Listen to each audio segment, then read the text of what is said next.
Welcome, Andrea. Thank you for your time to do this recording about your experience with Body Wise Mind and the SMGI process.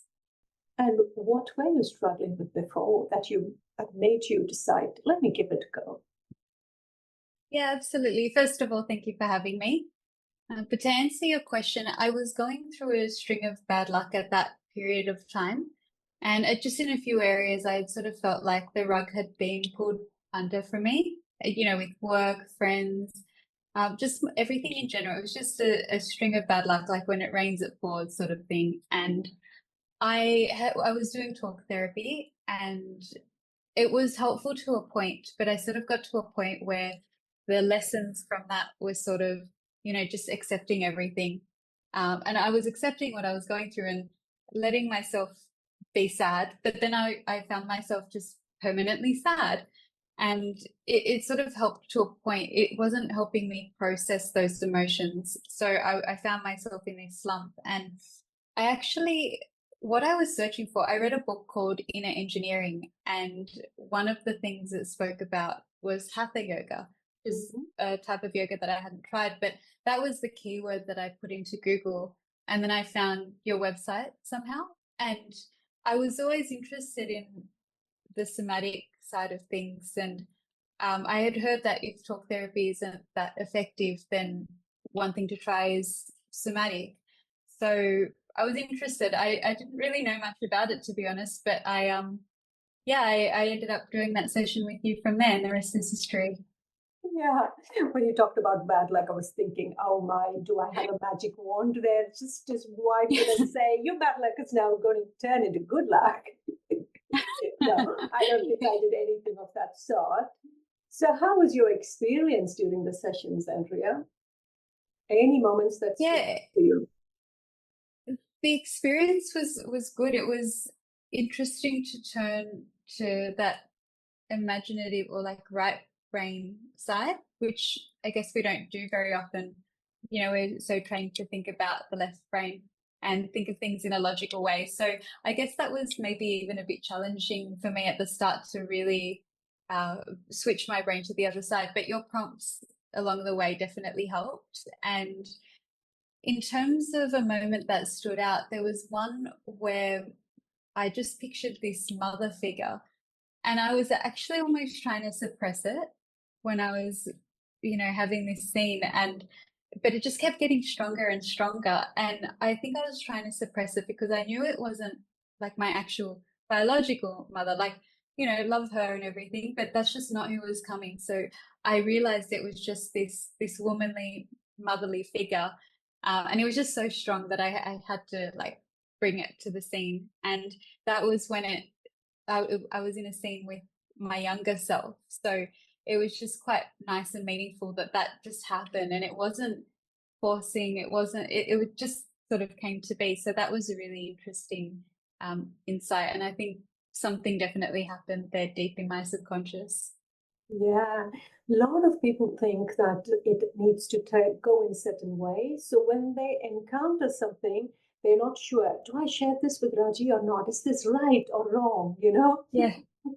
Yeah, It's exactly. right or wrong, because whatever comes in your inner world, everything from the rock to the mother figure to a seashell to everything, we look at it as a sentient being with its own characters and qualities. It has got a message for you. That's the way your subconscious understands it. And it's interesting Yeah. what you say about the left and the right brain. The left brain was very much needed, right? Because during all the talk therapy, it had worked through helping you logically to understand what is it? What is the problem here? And you logically understood this is the problem. Okay, I have to allow it, accept it. It acts as sort of a gatekeeper. And that gatekeeper first has to be comfortable for you to let go and access the right brain. So when you said, initially I found it difficult to go into the right brain, I totally understand, because we are trying to get a logical answer. And that Yeah. part of us, which always wants a logical answer, has to somehow comfort itself and say, oh, it's okay. Maybe I take a step back and allow what is happening, because sometimes it's so scary to allow something, an image to come into our mind because we are afraid. It's a universal fear, isn't it? We are afraid it might be overwhelming for us. What if it's too overwhelming? Something comes and I can't handle and I cry here. No, I don't want to do that. Or maybe the fear of the unknown, So the left brain actually is needed in this sort of as a gatekeeper. It needs to think through and say, it's okay, I'm going to let this open up and see what's coming for me and work through that without that fear. So once you pass that fear, then you're deep into your inner world. Whatever needs to come out, and you want to look at the way you look out, and whatever dialogue needs to happen with a part of you that wants to come, as a mother figure, to give you that motherly love that you so much needed. And at that level, your left brain is not able to say, no, this is not right, don't come, isn't it? The more you try to push it down, the more it was trying to come out and show, I'm here, listen to me, I'm here. Yeah, absolutely. That's exactly what happened. And it was just really a fascinating experience. Yeah, wonderful. So Andrea, what changes have you noticed in your life since you did this SMGI process with me? Yeah, great question. So I remember leaving the very first session. So before then, that was when I had my string of bad luck and you got your magic wand. No, I'm kidding. Yeah. It's your own magic wand, it's not mine. Yeah. You had it all along with you. All I did is, hey, Andrea, you've got one. Let's go and see how that works. Yeah, exactly. Well, it did really make a big difference. Like I remember feeling, I was in this slump and I just didn't have much feeling of joy for a long time. And I had just gotten used to this like lower sort of frequency, I guess you'd say. And then after that first session, I left there and I remember feeling energized. After the session, I think I said something like, I'm going for a gym or I'm going to the gym or going for a walk after this. And he said, yes, get like, burn off that energy, whatever you need. I just remember feeling so energized. And I was wondering and I was sort of monitoring to see if that feeling would go away and would it and when and how long would it take. But it actually just hasn't left. It was just this rise in frequency, I guess you'd call it, for lack of a better word. But yeah, since then, I just felt overall my happiness level had gone up higher. And of course, I still feel anxious and angry sometimes and all those normal emotions, but they seem to just evaporate much quicker. So yeah, I've noticed that, and also a few of the relationships that I have in my life that used to be high friction relationships have all just sort of resolved. And, I've made amends with some people, cut ties with others, but overall, a lot of conflict has just gone. And I do think it has to do with this because we address some of those situations during the sessions. And just the way that I sort of approach and look at things is different now. And yeah, again, I still feel those feelings, but I might be annoyed at someone and it'll just dissipate much quicker than before. So I'm happy with that. It's something I've been battling with almost my whole life. So to be able to deal with those things better is made a huge difference. Yeah, it's beautiful what you explained about that energy, that feeling, that higher frequency of joy that you're feeling. Our body keeps the score, right? When we go into panic or overwhelm, the body feels it. And it's the same way when you feel joy, the body feels it. So all that happened that day is we connected to your body and you were able to go into that feeling of joy and what it is. So your body holds that joy. If you Google pronking, then you will see animals which are very happy, pronking, jumping fast up and down. It's such a high energy which they want to dissipate. Just go pronking and then you'll see all these funny videos about the animals. It's like letting that energy. But then you feel that as a physical biology in your body. So that's what you felt. And now your brain remembers, oh, this is how my body feels when I am in that high energy, in that joy, So the brain remembers that neural pathway has happened in your brain. So the next time when something goes and it feels overwhelming, there is also another pathway says, hey, I've enjoyed that good feeling of joy there.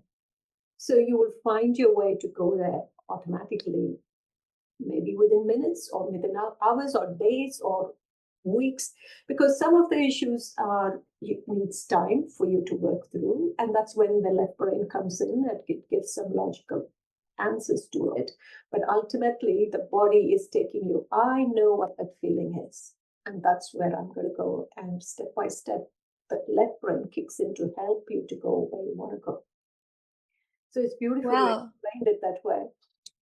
When you Yeah. see that energy. Another thing that comes to me, Andrea, is I remember the first session when you were sitting and I said, connect to your body, physical body, and just tell me what sensations you feel in your body. There's no right or wrong. Everything is acceptable. And you said, you're hungry, your stomach feels hungry. I don't know if you I remember. remember that. And I said, okay, can you talk to your stomach as if it's a sentient being and let it know that you're going to give it food as soon as this session is finished, and let me know how it responds? Do you remember that? I do, yes. Yeah. And then you said, oh, the stomach is listening. It's settling down. All that growling is settling down. It really did. Yeah, I remember. And then I think once the session finished, then it started again. But for just addressing it in that way sort of settled it. Yeah. Yeah, but a lot of the sensations in the body, if we consider it as a sentient being and talk to them, they do listen, isn't it? That's listening to the body. Most Yeah. of the time we suppress saying, hey, don't say that. I'm hungry, push that Yeah. hunger down. And then in the mind, we say, okay, I'm going to have. But now you're looking at that hunger, feeling that sensation in the body and saying to the hunger, yes, I sense you. You are hungry. And I'm going to give you food and another hour or so. So it listens. The more we suppress, the more it wants to resist and come out and push. The more we Yeah. allow, then the body listens and works with us. Kind Hmm. of like emotions as well. Hunger and emotion, the Yeah, similar sort of thing. yeah. The more you suppress the emotion, the more it resists, comes back at us, isn't it? And that's the whole Yeah. process that we were doing in these sessions. We are allowing them and we are listening to them and what it is connected to, and we are working through what is connected to. The one question a lot of people have, Andrea, is there's a fear to come to these sessions because they feel, oh, it'll be too overwhelming, it'll be too painful.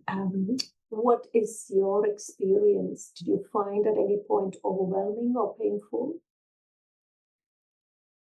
I think because you were there guiding me through it, um, it it helped. And I don't think I felt anything too painful. Like there were definitely scenarios or emotions that were intense, Mm-hmm. but having a support person there definitely helped. I don't know if I'd recommend trying it yourself the first time. I mean, now sometimes I know how to switch to that part of my brain and I can sort of repeat the pattern, but definitely having you there was very helpful. And so I never really felt, I can't remember ever having anything that was too overwhelming or too much to go through.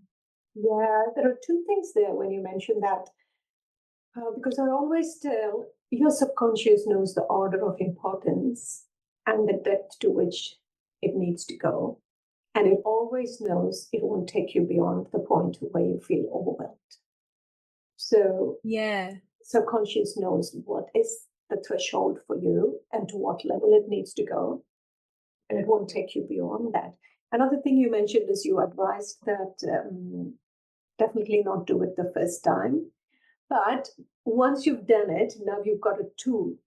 Yeah, you know Yeah. sort of the process how to do it yourself. The next time when you have these emotions, I'm sure you talk to yourself and work with them. Yeah, yes. And even now it's become sort of a subconscious way of dealing with things. And it's funny because people always talk, in talk therapy, as another example, you always hear, you have to process your emotions, which makes sense and is good in theory. But I feel like up until now, I didn't know how to process my emotions and feelings. And this was really like a blueprint or a guide to processing How to things. process it, isn't it? Because that's what Yes, we don't get yeah. to get talk therapy. It all makes sense in my head. But how? Yeah, that's right. To let go and accept. And I say, how? How? You tell me how. I would have Exactly. done it a long time ago. Yes, yeah, exactly. But this is actually how to do it. So, Yeah. So this is yeah. where you learned that how part. Now you can do it yourself. Yes, yeah. Beautiful. So, Andrea, if someone is unsure about trying this SMGI process with me in the body, wise, mind, what would you say to them? Try it, definitely. Yeah. I wish I had done it sooner. I would tell them try it, go in with an open mind and enjoy the process. And I can just imagine this helping everyone. Like we're all built the same as humans, and I've seen the impact that it's had on me in my life, and I think it would help everyone. Yeah, go out and try it. Did you say enjoy the process?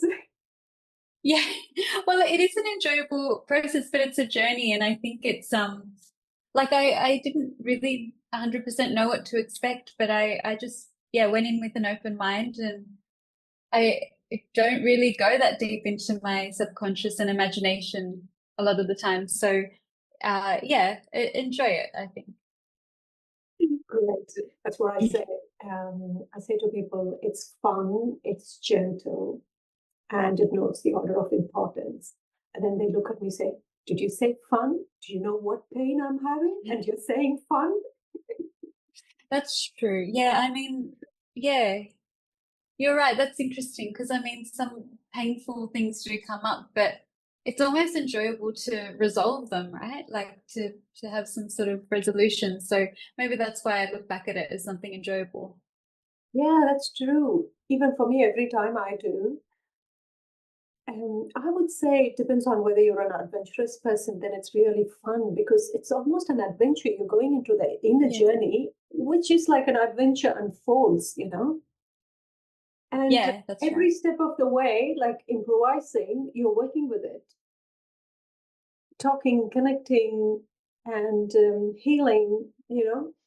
So to me, it is fun. Even though there is pain, it's just for a few minutes of intense period, but then your inner wisdom knows how to work through that pain as well. So when you come out of it, I don't think I've had anyone who left the session feeling down. At the end, when they leave, they always have that sense of that what you felt, that energy, Yeah. joy after each session. Like we're not letting them out hanging in that down mode. Never. It brings it to the Yeah. closure at each session. Which is interesting, right? Because at the end of talk therapy, sometimes I end up leaving those sessions down. So there's a huge contrast there in terms of like how you leave the session, definitely. Yeah. Mm. So, Andrea, how would you describe the SMGI? Somatic, soma is body, mindful is we're listening to the body mindfully. Guided imagery is it's through the guided imagery you're working through that inner world. How would you describe So the process? I have difficulty every time they ask me what you do. I'm yet to come up with a sentence. So if you can give me that sentence, yeah, how will you say? I'll give it a crack, but to make you feel like you're not alone here, I work in tech and I have never been able to explain to any of my family what I do. They still don't get it. So it's not just you. But I do think I have a maybe an okay way of describing this. And it's sort of echoing a point that I had earlier, where it's sort of like a blueprint to learn how to process your emotions. And yeah, I think that's it. It's I feel like the word imaginative needs to be in there somewhere, something to sort of showcase it as like a visual experience. It's very deep in your subconscious, but yeah, the outcome that I got was really learning how to resolve emotions that sort of felt like they were stuck before. So yeah, that's why I'd say it's a blueprint for uh, learning to process emotions. Beautiful. So I can order that words. Blueprint to learn to process the emotions and resolve them. Yeah, absolutely. Now I've got a sentence that I can use. In addition to Feel it's free to going use it. gentle, I can also say you've got a blueprint to how. It's a how. How do you process the emotions? And then once you learn Yeah, the tools, you can use it by yourself in your everyday life. exactly. Yeah. Anything else that you would like to say, Andrea, as we come to close to this discussion, this wonderful connection with you? Just want to say thank you very much. It's an honor to be featured. And yeah, thank you genuinely for all your help on this journey. It's sort of bittersweet because I feel like I've come a long way and I don't need as many sessions as before, but also that's a good thing. So yeah, thank you so much. Really good thing. And it is both ways. Because if you're coming into my life to do the session with me, then there's something in me that needs to be worked as well. With everyone who's coming, there is something within me that works. So it's both ways. So it's an honor to work with you, Andrea. Thank you for being part of this journey. Thanks so much. Thank you so much. Bye.